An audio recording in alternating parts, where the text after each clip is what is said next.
All right, so here at measure 17, I think it's best to put your own thing in there rather than play those octaves.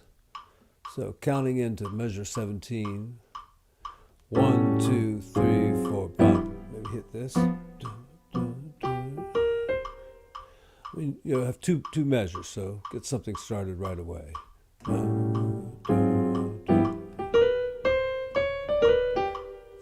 4, 1.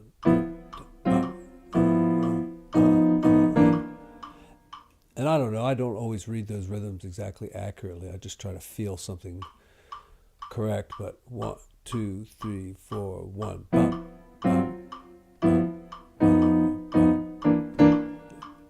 2, 3, 4.